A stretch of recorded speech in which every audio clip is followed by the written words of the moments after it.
মুক্তি পাবার পরপরই জেলগেট থেকে গ্রেফতার নিষিদ্ধ করল আপিল বিভাগ। মামলার নথি পর্যালোচনা ছাড়া দেয়া যাবে না রিমান্ড আদেশ।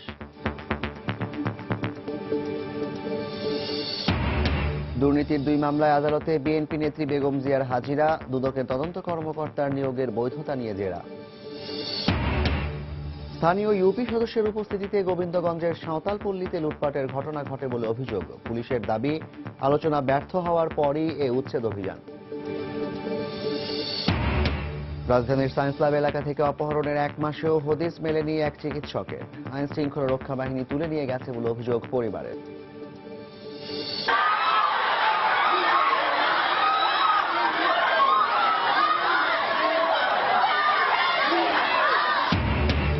যুক্তরাষ্ট্রের বিভিন্ন শহরে ট্রাম্প বিরোধী বিক্ষোভ, ক্যালিফোর্নিয়ায় বিচ্ছিন্নতার আন্দোলন জোরদার। হোয়াইট হাউসে ট্রাম্প ওবামা বৈঠক।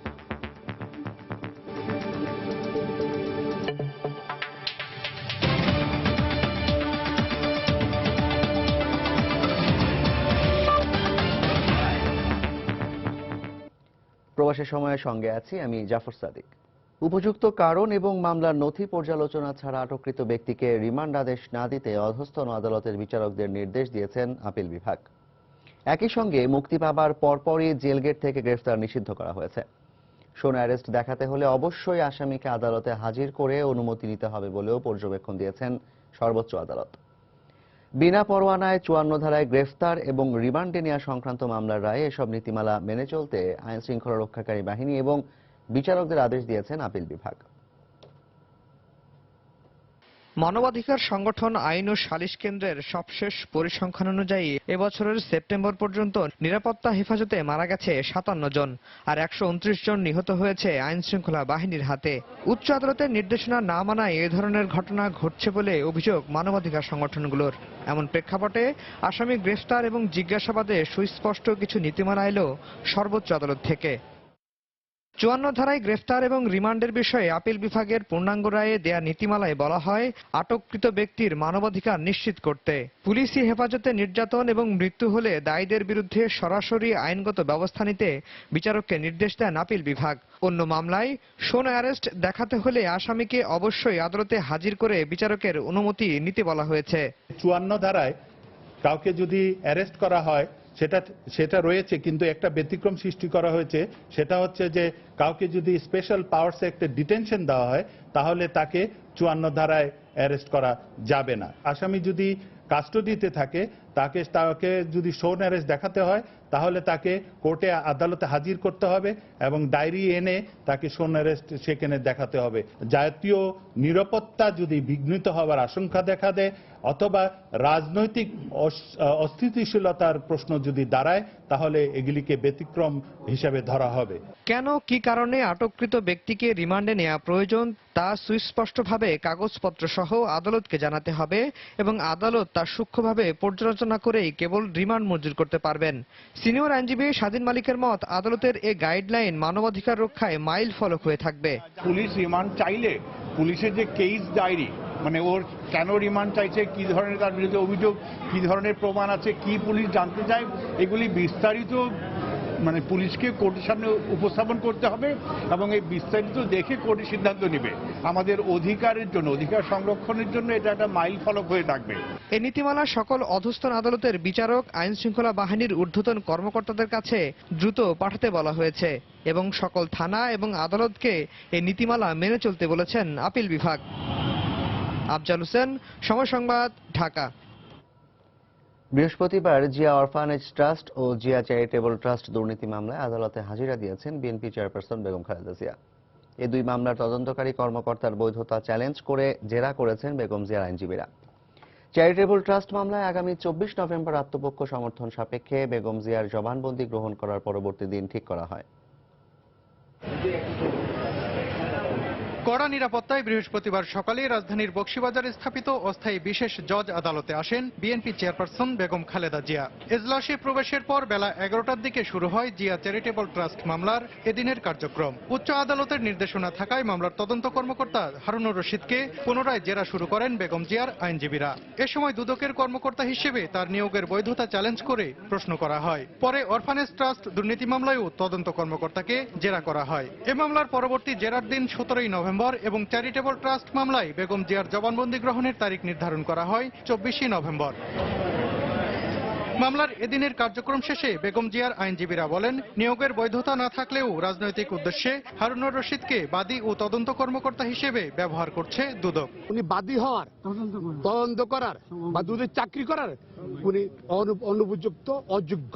যেহেতু 2004 সালে বিএনপি ক্ষমতার সময় দুদকে তাকে অ্যাবজর্ব করা হয়নি, সেই জন্য সে আক্রোশ ক্ষোভ আপনার ছিল, এই কারণে বেগম খালেদার বিরুদ্ধে মিথ্যা মামলা বাদী হয়েছেন। মামলার তদন্ত কর্মকর্তার দুদকে নিয়োগের সাথে এই মামলার তদন্তের কোনো সম্পর্ক নেই বলে মন্তব্য করে বাদীপক্ষের আইনজীবীরা বলেন, এসব প্রসঙ্গ তুলে কালক্ষেপণ করতে চায় বিবাদী পক্ষ। এই মামলার সাথে এই ঘটনার কি কার্যক্রম আমি বুঝি না, সুতরাং এটা ঘোলা পানিতে মাছ শিকারের শামিল। এই মামলার কার্যক্রমের সাথে এই চাকরিগত বিষয়ের কার্যক্রম বৈধ বা সঙ্গতিপূর্ণ নয়। বেগম জিয়ার হাজিরাকে কেন্দ্র করে বকশীবাজার এলাকায় জোরদার করা হয় নিরাপত্তা ব্যবস্থা। সকাল থেকেই সেখানে ভিড় করেন বিএনপির নেতাকর্মী ও সমর্থকরা। এ সময় সেখান থেকে 3 জনকে আটক করে পুলিশ। সালাউদ্দিন সুমন, সময় সংবাদ, ঢাকা। সন্ত্রাস ও জঙ্গিবাদের বিরুদ্ধে বাংলাদেশ সরকারের জিরো টলারেন্সের কথা আবারও জানিয়েছেন প্রধানমন্ত্রী শেখ হাসিনা। বৃহস্পতিবার গণভবনে ইতালির উপপররাষ্ট্রমন্ত্রী বেনেডিক্টো ডেলা ভেদোভার সঙ্গে সৌজন্য সাক্ষাতে এই কথা বলেন প্রধানমন্ত্রী। বিকেলে প্রধানমন্ত্রী শেখ হাসিনার সঙ্গে সাক্ষাৎ করতে গণভবনে যান ইতালীয় উপপররাষ্ট্রমন্ত্রী। সাক্ষাৎ শেষে প্রধানমন্ত্রীর প্রেস সচিব সাংবাদিকদের জানান, সন্ত্রাসবাদে জড়িত এবং অর্থদাতাদেরও খুঁজে বের করা হচ্ছে বলে ইতালীয় মন্ত্রীকে জানিয়েছেন প্রধানমন্ত্রী। নিরাপত্তা পরিস্থিতি বিবেচনা নিয়ে ইতালি বাংলাদেশে বিনিয়োগ করতে আগ্রহী বলেও শেখ হাসিনাকে জানান বেনেডিক্টো ডেলা। সাক্ষাতের সময় পররাষ্ট্র প্রতিমন্ত্রী শাহরিয়ার আলম ছাড়াও প্রধানমন্ত্রীর কার্যালয়ের ঊর্ধ্বতন কর্মকর্তারা উপস্থিত ছিলেন।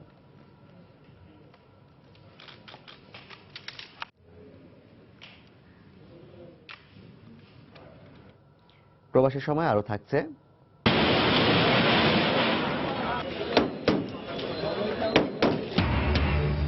রাজধানীর বনশ্রী আবাসিক এলাকায় বাণিজ্যিক প্রতিষ্ঠান উচ্ছেদ অভিযান, দোকান মালিকদের প্রতিরোধ।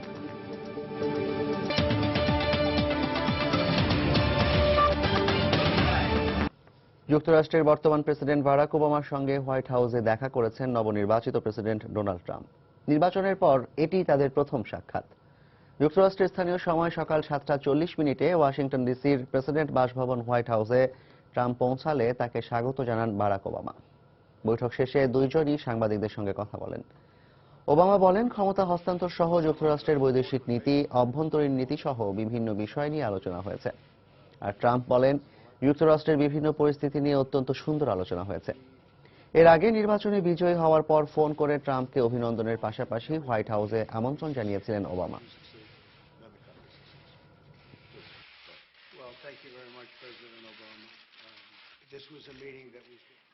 So, Mr. President, it was a great honor being with you, and I look forward to being with you many, many more times in the future. Thank you, sir. Thank you, everybody. মার্কিন president নির্বাচনের ফল ঘোষণার পরদিনই যুক্তরাষ্ট্রের বিভিন্ন শহরে Trump বিরোধী বিক্ষোভ ছড়িয়ে পড়েছে। নিউ ইয়র্কে ট্রাম্প টাওয়ারের সামনেও বিক্ষোভ করে হাজার হাজার মানুষ। এ সময় পুলিশ ধরপাকড় চালায়, আটক করা হয় বেশ কয়েকজনকে। এদিকে ট্রাম্প টাওয়ারের 2 বর্গ কিলোমিটার এলাকার মধ্যে বিমান চলাচলে নিষেধাজ্ঞা জারি করা হয়েছে। নিউ ইয়র্ক থেকে টিএম মামুনের ছবিতে আরও জানাচ্ছেন তুষার আব্দুল্লাহ। মঙ্গলবার রাতে ডোনাল্ড ট্রাম্প প্রেসিডেন্ট নির্বাচিত হওয়ার পর বুধবার সন্ধ্যার পর থেকে কিন্তু ট্রাম্প টাওয়ারের সামনে অভিবাসীদের সংগঠন, মানবাধিকার সংগঠনগুলো এসে বিক্ষোভ করতে শুরু করেছে। নির্বাচনী প্রচারণায় যে অংশ নেওয়ার সময় ডোনাল্ড ট্রাম্প সংখ্যালঘুদের বিরুদ্ধে, মহিলাদের বিরুদ্ধে, অভিবাসীদের বিরুদ্ধে যে শব্দ, যে বাক্য, যে অশোভন উক্তিগুলি করেছিলেন, এখন এই বিক্ষোভ সমাবেশ থেকে তার বিরুদ্ধেই সেই শব্দগুলো ছুড়ে দেওয়া হচ্ছে। এই সমাবেশে অংশ নেওয়া মানুষেরা বলছেন যে এই মানবাধিকার সংগঠন, অভিবাসী সংগঠনগুলোর নেটওয়ার্ক যদি সংগঠনগুলো রয়েছে মার্কিন যুক্তরাষ্ট্রের অন্যান্য অঙ্গরাজ্যগুলোতে, সেই নেটওয়ার্ক সংগঠনগুলোর মাধ্যমে ডোনাল্ড ট্রাম্পের বিরুদ্ধে যুক্তরাষ্ট্রের প্রায় প্রতিটি অঙ্গরাজ্যেই বিক্ষোভ শুরু হতে যাচ্ছে, কোথাও কোথাও শুরু হয়েছে। বিক্ষোভে অংশ নেওয়া মানুষেরা বলছেন যে এই বিক্ষোভ চলতেই থাকবে, তারা কোনোভাবেই ডোনাল্ড ট্রাম্পকে প্রেসিডেন্ট হিসাবে মেনে নেবেন না। We're not united around what happened with the election results, and everyone is upset. We're shocked. We're stunned. We hate him. It's tragic. It's tragic. Clinton should have won. I think Donald Trump's ability to mobilize perhaps Latin racist thoughts is incredibly terrifying.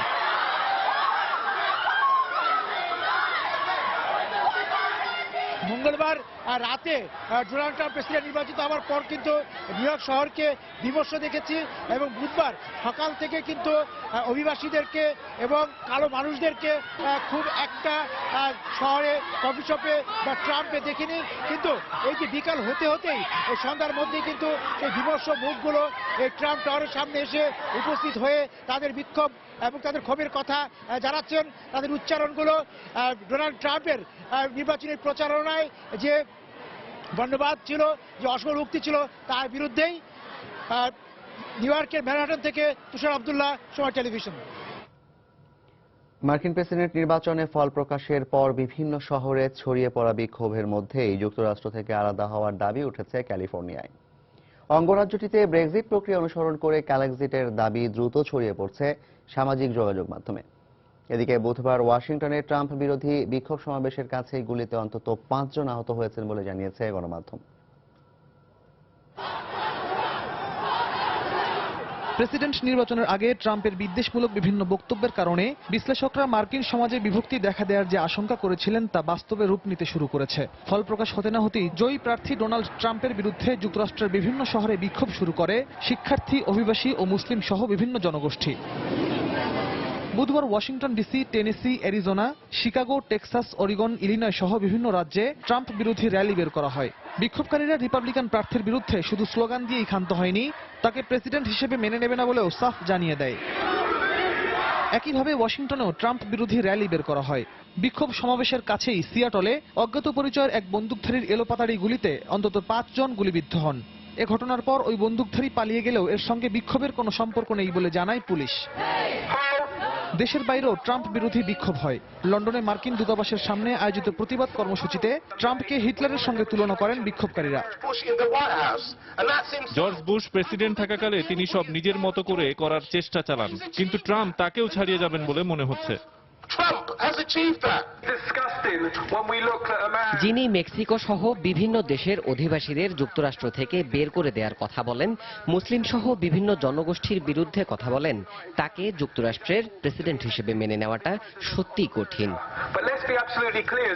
এদিকে মার্কিন president নির্বাচনে ট্রাম্পের বিজয়ের পর যুক্তরাষ্ট্র ছাড়ার দাবি তুলেছেন ক্যালিফোর্নিয়ার অধিবাসীরা।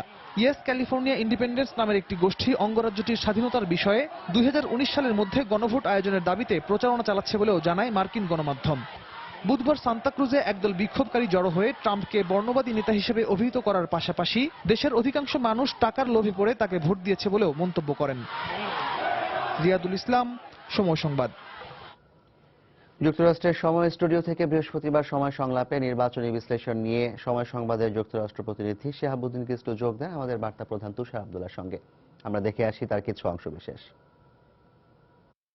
ডোনাল্ড ট্রাম্প তো নতুন রাষ্ট্রপতি হলেন, প্রেসিডেন্ট নির্বাচিত হলেন, তো তার আগে এই যে যখন থেকে প্রাইমারিতে এই দুইজন প্রার্থী হিলারি ক্লিনটন এবং ডোনাল্ড ট্রাম্প প্রেসিডেন্ট নির্বাচনের জন্য রিপাবলিকান এবং ডেমোক্র্যাটদের মাধ্যমে মনোনীত হলেন, সেই জায়গা থেকে যদি আপনি শুরু করেন যে তাদের এই মনোনয়ন প্রক্রিয়াটি, যে তাদেরকে কিভাবে বাছাই করলেন এই দুটি দল। এটি আসলে খুব স্বাভাবিক নিয়মেই প্রতিটি দলই তাদের প্রাইমারির মাধ্যমে প্রার্থিতা নির্বাচন করে থাকে এবং আপনি এর আগেও নির্বাচন কভার করতে এসেছেন এবং আপনি নিজেও জানেন যে এখানকার যে পদ্ধতিগত দিকটি রয়েছে সেটি হচ্ছে অত্যন্ত গণতান্ত্রিক এবং একেবারেই প্রাথমিক পর্যায় থেকেই তাদের নেতৃত্ব নির্বাচন হয় এবং সেক্ষেত্রে তাদের যোগ্যতা প্রমাণ করতে হয় এবং তারা বিভিন্ন সময়ে তাদের নিজেদের মধ্যে যে প্রার্থিতা বিতর্ক থাকে সেগুলোর মধ্যে দিয়ে আসতে হয় এবং সেখানে তাদেরকে তুলে ধরতে হয় যে তারা আসলে কিভাবে তাদের দলের এই আদর্শকে তারা বাস্তবায়ন করবেন কিংবা তাদের এই দেশকে এগিয়ে নেওয়ার ক্ষেত্রে তাদের যে সমস্ত কর্মসূচি বা তাদের যে ভাবনা বা তাদের নেতৃত্বের যে জায়গাটি সেটি সুনির্দিষ্টভাবে সাধারণ মানুষের কাছে তুলে ধরা এবং বিশেষ করে অবশ্যই তাদের পার্টির নেতৃত্বের কাছে তুলে ধরা। তো সেদিক থেকে দুটি দলই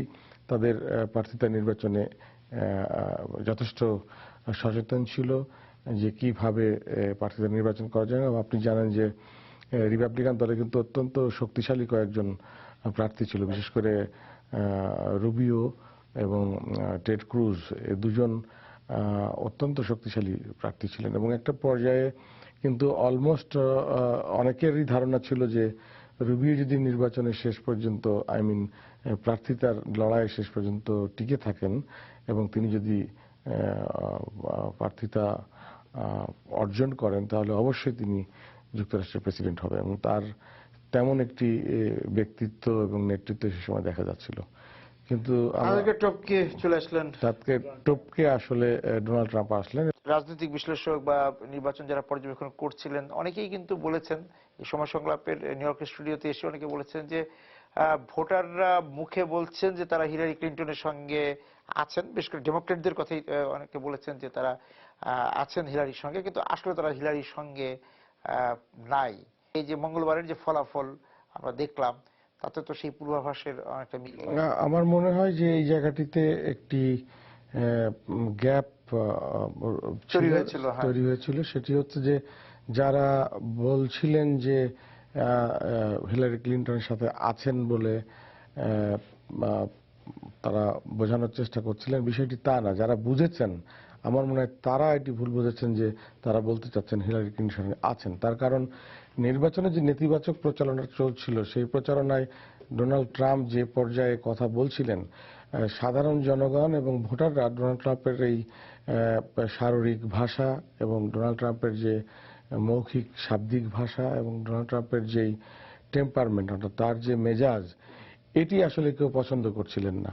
কিন্তু এর অর্থ এই না যে তারা হিলারির পক্ষেই কথা বলছিলেন বা হিলারিকে চাচ্ছিলেন।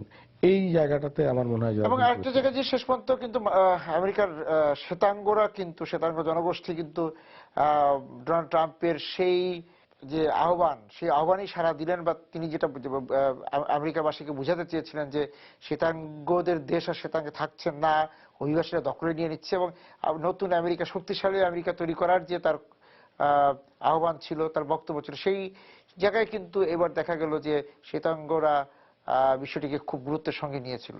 বিষয়টি এমন যে এটি একটি হতাশার থেকেই এমনটি ঘটেছে আমি মনে করি। সেটি হচ্ছে যে আপনি যে শ্বেতাঙ্গদের কথা বলছেন, আমাদের মতো যারা অভিবাসী দেশে আছেন, তারা কিন্তু আসলেই আমরা অর্থনৈতিকভাবে অনেক ভালো আছি। কারণ আমাদের যে চাহিদা, আমাদের যে সাংস্কৃতিক যে ঐতিহ্য, সেই জায়গা থেকে যদি আমরা ভাবি এবং আমাদের জীবনযাত্রার মান, আমরা কিন্তু মোটামুটি এখানে যে উপার্জন আমাদের বা আমাদের যেই স্বপ্ন নিয়ে এখানে আসা, সেদিক থেকে কিন্তু আমরা মোটামুটিভাবে সচ্ছল এবং আমরা চলছি। কিন্তু যারা এখানকার শ্বেতাঙ্গ, আমি বলছি সাধারণ নিম্ন মধ্যবিত্ত, তাদের কিন্তু স্বপ্ন আমাদের মতো না। তাদের স্বপ্নটি হচ্ছে তাদের দেশের তাদের মতো করে, যেহেতু তারা এখানে দ্বিতীয়, তৃতীয় বা চতুর্থ প্রজন্ম, আমাদের মতো প্রথম প্রজন্ম নয়। সেই দিক থেকে তাদের মধ্যে একটা হতাশা কাজ করেছে, এবং সেই হতাশার জায়গা থেকে তারা একটি জায়গায় দেখেছে যে তারা মন্দের ভালো খোঁজার চেষ্টা করেছেন, যখন শঙ্কিত হয়ে পড়েছিলেন যে তারা কাজ পাচ্ছেন না। এবং বিশেষ করে 2008 সালে যে অর্থনৈতিক মন্দা, সেই মন্দাটির পেছনেও একটি রাজনীতি কাজ করেছে, এবং সেই জায়গা থেকে তারা ভেবেছেন যে আমাদের রাজনীতিকরা আমাদেরকে সবসময় আশ্বাসই দিয়েছেন, কিন্তু এই একজন ব্যক্তি যিনি রাজনীতিক নন এবং তিনি ব্যবসায়িকভাবে তাদের দৃষ্টিতে সফল, যদিও ডোনাল্ড ট্রাম্প তার ব্যবসায়িক ক্ষেত্রে তার তেমন কোনো সফলতা নাই, একমাত্র অর্থনৈতিক মন্দার সময় তার যে রিয়েল এস্টেট যে ব্যবসা, সেই ব্যবসায় তিনি বিভিন্ন কৌশলে অর্থবিত্তের মালিক হয়েছেন। সেই ইমেজটা আসলে তিনি তুলে ধরার চেষ্টা করেছেন।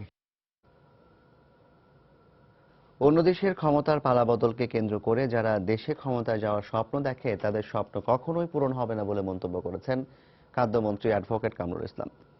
বৃহস্পতিবার সকালে জাতীয় প্রেস ক্লাবে শহীদ নূর হোসেন দিবসের আলোচনায় তিনি বলেন, দেশের জনগণের কাছে বেগম জিয়া ও বিএনপির কোনো গ্রহণযোগ্যতা নেই।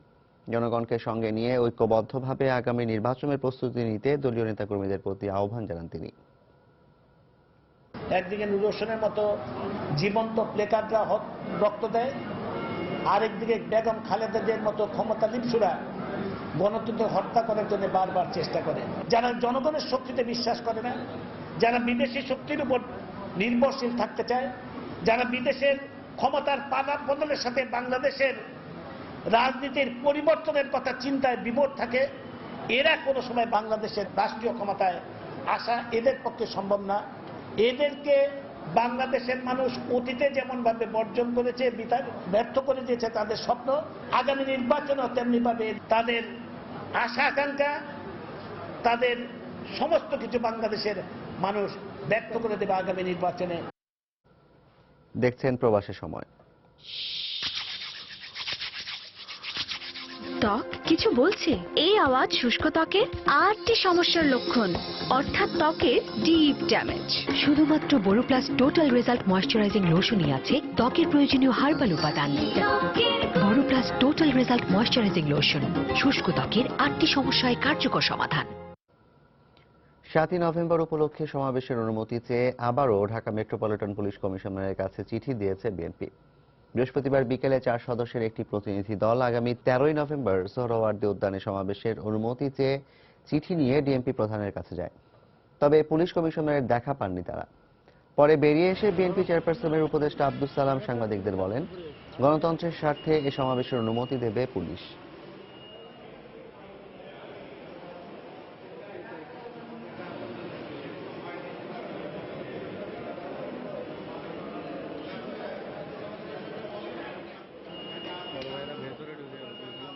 আগামী 13 তারিখ সোহরাওয়ার্দী উদ্যানে সেই সমাবেশটা করার জন্য আমরা অনুমতি চাই। এখন পর্যন্ত সেই ব্যাপারে আমরা কোনো কিছু জানতে পারি নাই। তো সেই কারণে আজকে আমরা দেখা করার চেষ্টা করেছি যে পুলিশ কমিশনারের সাথে আমরা দেখা করব, কিন্তু প্রথম বলা হলো যে উনি নাই। তারা জানাইলে যদি আগামীকাল শুক্রবার থাকলেও আমরা আসব। আমরা আশা করব যে প্রশাসন নিরপেক্ষভাবে আজকে আমাদের সেই বক্তব্য জনগণের সামনে তুলে দেওয়ার সেই সুযোগ করে দেবেন।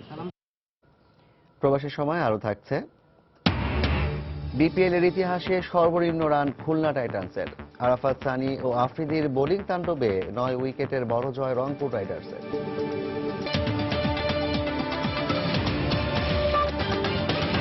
গাইবান্ধার গোবিন্দগঞ্জের সাঁওতালপল্লীতে লুটপাটের ঘটনায় স্থানীয় এক ইউপি সদস্য জড়িত বলে অভিযোগ উঠেছে। বাসিন্দাদের দাবি, প্রশাসনের সামনেই আগুন দেয়া হলেও কোনো প্রতিকার পাননি তারা। এদিকে সাঁওতালরা আখ চাষ না হলে জমি ফেরত দেওয়ার শর্তের কথা জানালেও রংপুর সুগার বলছে তাদের দাবি অযৌক্তিক। পুলিশ বলছে একাধিকবার আলোচনা ব্যর্থ হওয়ার পরই প্রশাসন উচ্ছেদ অভিযান চালায়। অবশ্য ক্ষতিগ্রস্তদের পুনর্বাসনের আশ্বাস দিয়েছেন স্থানীয় সংসদ সদস্য। ওবায়দুল ইসলামের ছবিতে হেদায়েতুল ইসলাম বাবুর রিপোর্ট। সাঁওতাল পল্লী হিসেবে পরিচিত গাইবান্ধার গোবিন্দগঞ্জ উপজেলার সাপমারা ইউনিয়নের জয়পুর গ্রামটি 50 বছরের পুরনো এই গ্রামে বেশ ভালোই ছিলেন তারা। গত সোমবার সকালে হঠাৎ করে স্থানীয় এক ইউপি সদস্যের উপস্থিতিতে একদল লোক এই গ্রামে লুটপাট চালায় বলে অভিযোগ সাঁওতালদের। মোশারফ মেম্বার সহ আরো অনেকে আছে আমাদের গ্রাম থেকে লুটপাট করে অনেক মাল মাত্রা নিয়ে গেছে। মেম্বাররা যদি এইসব কাজ করে তাহলে আমরা জনগণরা কিভাবে নিরাপত্তাটা পাবো? আমরা কোথাও বাইরে বার হতে পারতেছি না, মারপিট করে বাইরে পাইলে। স্থানীয় ইউপি চেয়ারম্যান ঘটনার সত্যতা স্বীকার করলেও অভিযুক্ত ইউপি সদস্য তা অস্বীকার করেন। মোশাররফ মেম্বার উনি ওই এলাকাতে যান এবং ওনাকে দেখে জনগণ উদ্বুদ্ধ হয় এবং উদ্বুদ্ধ হওয়ার পর ওনার এলাকার কিছু লোকজন ওখান থেকে কিছু গরু বাছুর ওখান থেকে নিয়ে আসে। না ওখানে আমি দেখতে গেছি, যাওয়ার পর যা দেখলাম ওখানে তো আগা দিন তো পোড়াবাড়ি হয়ে গেছে।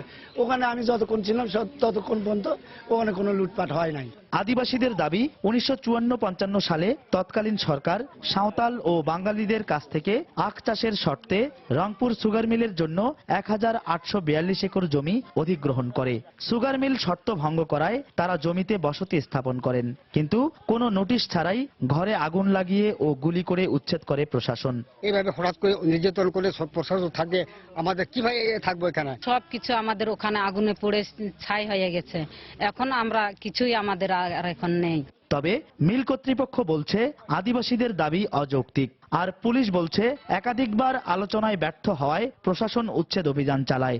স্থানীয় রাজনৈতিক নেতৃবৃন্দের মাধ্যমে আদিবাসী নেতা এবং যারা ওখানে মুসলিম আছে তাদের নেতৃবৃন্দের সহ বিভিন্ন সময় আলাপ আলোচনা হয়েছে, কিন্তু তারা আইনগত কথা মানতে কোনো সময় বাধ্য হয়নি। জমি সরকারকে মূল্য নিয়ে দলিল করে দেয়া হয়েছে। এই জমি দাবি করার আর কোন সুযোগ নাই। অবশ্য ক্ষতিগ্রস্তদের সহযোগিতার আশ্বাস দিয়েছেন স্থানীয় সংসদ সদস্য। এখানে লুটপাটের অভিযোগ যেটা এসেছে, এই ধরনের ঘটনা কেউ যদি করে থাকে তার বিরুদ্ধে আইনগত ব্যবস্থা অবশ্যই গ্রহণ করা হবে এবং যারা ক্ষতিগ্রস্ত আদিবাসী আমার পক্ষ থেকে তাদেরকে আমি সহায়তা করব। গত রোববার আখ কাটাকে কেন্দ্র করে সংঘর্ষে পুলিশ সহ অন্তত 20 জন আহত হয়। এদের মধ্যে রোববার রাতে দিনাজপুর মেডিকেলে এক আদিবাসী মারা যায় এবং সোমবার রাতে সাহেবগঞ্জ ইক্ষু খামার সংলগ্ন ধান ক্ষেত থেকে এক আদিবাসীর মরদেহ উদ্ধার করে পুলিশ। হেদায়েতুল ইসলাম বাবু, সময় সংবাদ, গাইবান্ধা। অপহরণের 26 দিন পরও উদ্ধার হয়নি রাজধানীর সায়েন্স ল্যাব থেকে অপহৃত চিকিৎসক ইকবাল মাহমুদ। পরিবারের দাবি, গত 14 অক্টোবর লক্ষ্মীপুর থেকে ঢাকায় এসে বাস থেকে নামার পরই সাদা একটি মাইক্রোবাসে তাকে তুলে নিয়ে যায় 6-7 জন যুবক। প্রত্যক্ষদর্শীরা জানিয়েছেন, সাদা মাইক্রোবাসের পেছনেই একটি পুলিশের গাড়ি ছিল। তবে পুলিশ বলছে, দেখতে পুলিশের গাড়ি মনে হলেও সেটি তাদের নয়। পাশাপাশি অপহরণকারীকে ধরতে চেষ্টা চলছে বলেও জানায় পুলিশ। মাহমুদ রাকিবের রিপোর্ট। পরিবারের দাবি, অক্টোবর মাসের 14 তারিখ গভীর রাতে লক্ষ্মীপুর থেকে স্বাস্থ্য অধিদপ্তরের এক প্রশিক্ষণে অংশ নিতে ঢাকায় আসেন 28তম বিসিএস এর চিকিৎসক ইকবাল মাহমুদ। তিনি বাস থেকে সায়েন্স ল্যাব মোড়ে নামার সাথে সাথে কয়েকজন যুবক তাকে একটি গাড়িতে তুলে নিয়ে যায় বলে দাবি করে তার পরিবার।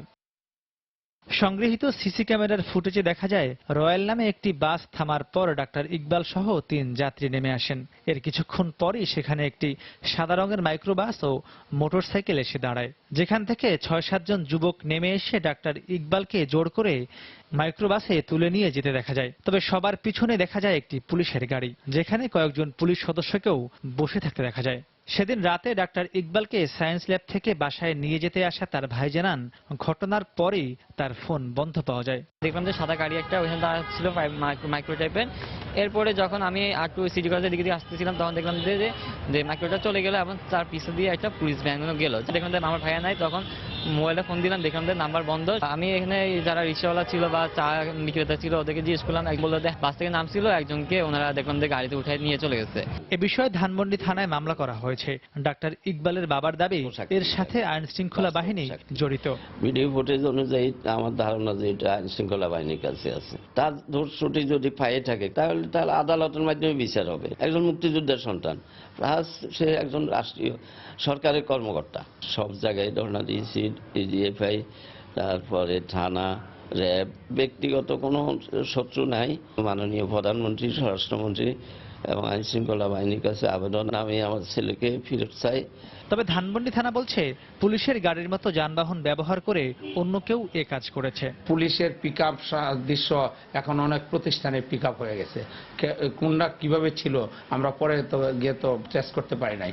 আর বলছেন যে পুলিশ সাদৃশ্য, পুলিশের মতো দেখা যায়, পুলিশের পোশাকের মতো সিকিউরিটি গার্ডও আছে, ওরকম অনেক দাঁড়ানো ছিল, কিন্তু তাদেরও জিজ্ঞাসাবাদ করছি, ওখানে কোনো পুলিশ ছিল না। চট্টগ্রামে আনোয়ারায়, তারপর মিরেশ্বরায়, জোরালগঞ্জ, লক্ষ্মীপুর, বিভিন্ন জায়গায় আমরা অভিযান পরিচালনা করেছি, কিন্তু এখন পর্যন্ত ওনাকে উদ্ধার করা সম্ভব হয়নি। মাহমুদ রাকিব, সময় সংবাদ, ঢাকা। বাংলাদেশে প্রসব পরবর্তী মা ও নবজাতক এখনও টিটেনাস মুক্ত বলে জানিয়েছেন স্বাস্থ্য প্রতিমন্ত্রী। সম্প্রতি বিশ্ব স্বাস্থ্য সংস্থা এই স্বীকৃতি দিয়েছে বলে জানান তিনি। দেশব্যাপী পরিবার কল্যাণ সেবা ও প্রচার সপ্তাহ পালন উপলক্ষে বৃহস্পতিবার সচিবালয়ে এক সংবাদ সম্মেলনে এ তথ্য জানান প্রতিমন্ত্রী। তিনি জানান, সন্তান প্রসবের সময় হাসপাতালে যাওয়ার পাশাপাশি স্বাভাবিক প্রসবের পরামর্শ দিতে স্বাস্থ্যকর্মীদের নির্দেশ দেওয়া হয়েছে। মা মৃত্যুর হার প্রায় 600-র কাছে ছিল, সেটা এখন 170-এ আছে। তারা যেন ডেলিভারিটা ক্লিনিকে এসে করে বা হাসপাতালে করে, এই পরামর্শগুলো আমাদের ফ্যামিলি ওয়েলফেয়ার ভিজিটাররা দিয়ে থাকে মায়েদেরকে, সিজারিয়ান যাতে না করে। এবং আমাদের দেশে এটার প্রবণতা অনেক বেড়ে গেছে, প্রায় 60% এখন সিজার হয়, যেটা আশঙ্কাজনক। বাংলাদেশ এখন মহিলা এবং শিশুদের টিটানাস থেকে ফ্রি হয়ে গেছে বাংলাদেশ। সেটা গত সিআরও মিটিং কলম্বোতে হয়েছে, সেখানে WHO থেকে সেই সার্টিফিকেট গ্রহণ করেছে। রাজধানীর বনশ্রী আবাসিক এলাকার বাণিজ্যিক প্রতিষ্ঠান উচ্ছেদ শুরু করেছে রাজধানী উন্নয়ন কর্তৃপক্ষ রাজুক। বৃহস্পতিবার বনশ্রীর FOG ব্লকে থাকা বিভিন্ন ধরনের বাণিজ্যিক প্রতিষ্ঠান উচ্ছেদ চালায় রাজুক। মালিকরা জানান, আবাসিক এলাকার প্রয়োজনের কথা মাথায় রেখেই এসব প্রতিষ্ঠান গড়ে উঠেছে। উচ্ছেদের কারণে বনশ্রীবাসী ভোগান্তিতে পড়বে বলেও দাবি তাদের। পাশাপাশি পথে বসবে এসব প্রতিষ্ঠানের উপর নির্ভরশীল পরিবারগুলো। এদিকে রাজুক বলছে, দোকান সরিয়ে নিতে আগেই চিঠি দেওয়া হয়েছিল। মোট 172টি প্রতিষ্ঠান উচ্ছেদ করা হবে বলে জানায় রাজুক।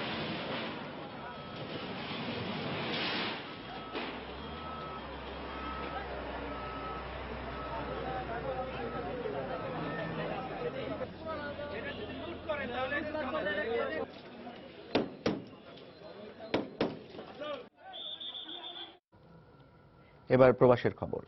ভারতের পঞ্চায়েত ব্যবস্থা দেখতে বাংলাদেশের স্থানীয় সরকার মন্ত্রণালয়ের একটি প্রতিনিধি দল এখন দেশটির পশ্চিমবঙ্গে অবস্থান করছে।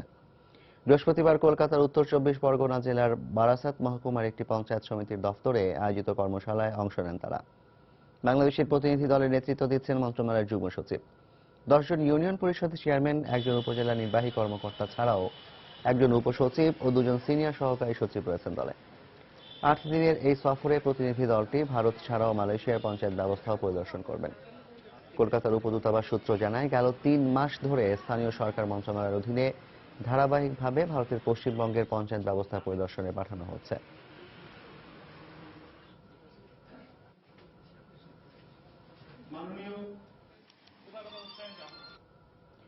ইউকে বিমান অ্যাপ্রুভ ট্রাভেল এজেন্সি অ্যাসোসিয়েশনের উদ্যোগে এক মতবিনিময় সভা অনুষ্ঠিত হয়েছে। বুধবার পূর্ব লন্ডনে স্থানীয় এক রেস্টুরেন্টে সভা হয়। সভায় বেসামরিক বিমান পরিবহন ও পর্যটন মন্ত্রণালয়ের সচিব SM গোলাম ফারুক ও সংসদীয় কমিটির সদস্য নজরুল ইসলাম চৌধুরী উপস্থিত ছিলেন। অনুষ্ঠানে বক্তব্য রাখেন লন্ডনস্থ বাংলাদেশ হাইকমিশনের কমার্শিয়াল কাউন্সিলর শরীফা খান, বিমান বাংলাদেশের UK country manager Mohammad Shafiqul Islam. অনুষ্ঠানে বক্তারা যাত্রীদের সুবিধার কথা চিন্তা করে আগামীতে লন্ডন সিলেট লন্ডন রুটে সরাসরি ফ্লাইট চালুর পরিকল্পনার কথা জানান।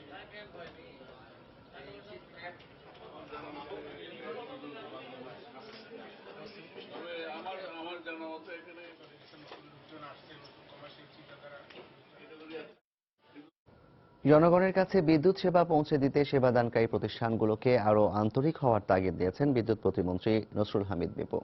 বৃহস্পতিবার সন্ধ্যায় বিদ্যুৎ ভবনে ঢাকা ইলেকট্রিক সাপ্লাই কোম্পানির ISO সনদ অর্জন উপলক্ষে এক অনুষ্ঠানে তিনি এ তাগিদ দেন। সর্বোচ্চ 20 দিনের মধ্যে গ্রাহককে বিদ্যুৎ লাইন দেওয়ার বিষয়ে ব্যবস্থা নেওয়ার আহ্বান জানান প্রতিমন্ত্রী। You have to find out a system যে এক কথায় আমি একটা ফর্ম ফিল আপ করবো, অনলাইনে যাব এবং আমি চাই 7 দিনের মধ্যে বিদ্যুৎ লাইন আসে। এরকম একটা ব্যবস্থায় আপনারা কত দ্রুত নিতে পারবেন সেই কথাটা আমাকে বলতে হবে। মিউটেশন আসল কি নকল বের করবেন কেমন? ইন্সপেক্টরের কাছ থেকে উনি সার্টিফিকেট আনতে গিয়ে ওনার তো লাগবে আর 2 মাস। এই যে ব্যুরোক্রেসি, এটা বন্ধ করতে হবে।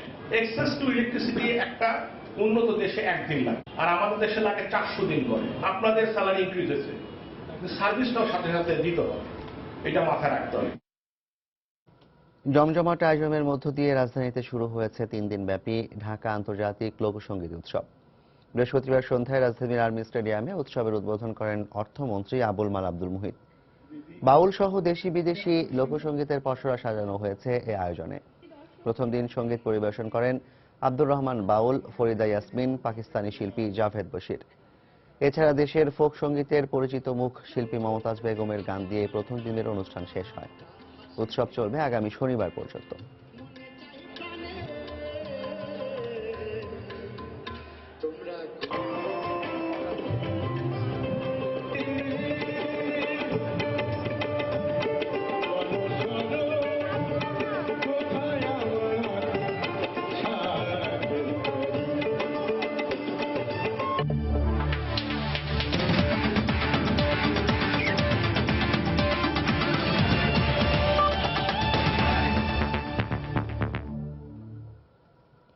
বিপিএল ক্রিকেটের খবর।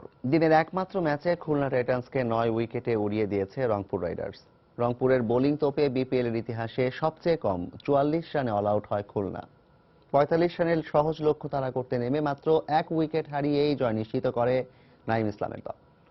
12 রানে 4 উইকেট নিয়ে ম্যাচ সেরা হয়েছেন রংপুরের শহীদ আফ্রিদি।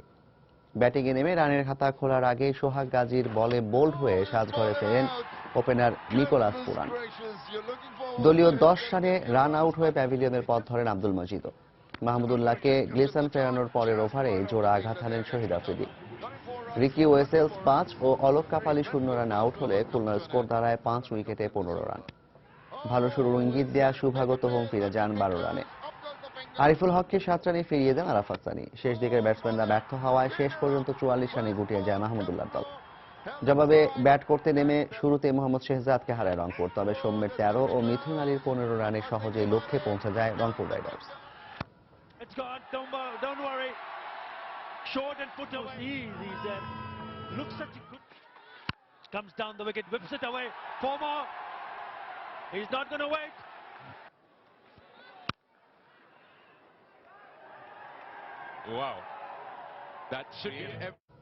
এ পর্যায়ের শীর্ষ সংবাদগুলো জানিয়ে দিচ্ছে আরেকবার।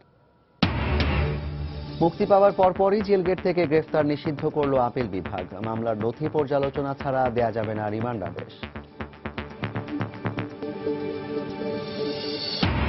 দুর্নীতির 2 মামলায় আদালতে বিএনপি নেত্রী বেগম জিয়ার হাজিরা, দুদকের তদন্ত কর্মকর্তার নিয়োগের বৈধতা নিয়ে জেরা।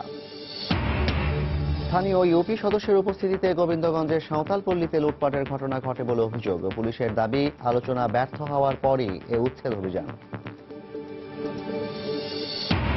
রাজধানীর সায়েন্স ল্যাব এলাকা থেকে অপহরণের 1 মাসেও হদিস মেলেনি এক চিকিৎসকের। আইন শৃঙ্খলা রক্ষা বাহিনী তুলে নিয়ে গেছে বলে অভিযোগ পরিবারের।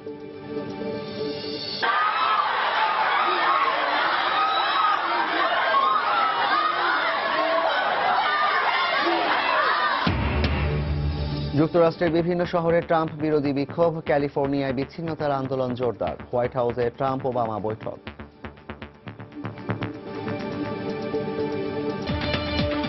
এই ছিল প্রবাসের সময়। যে কোনো খবর পেতে ভিজিট করুন সময়নিউজ.টিভি।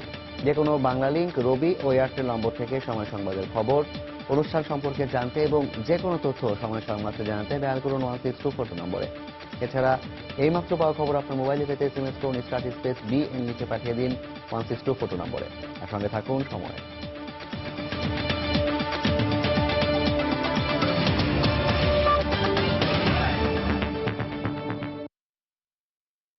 করতে হবে।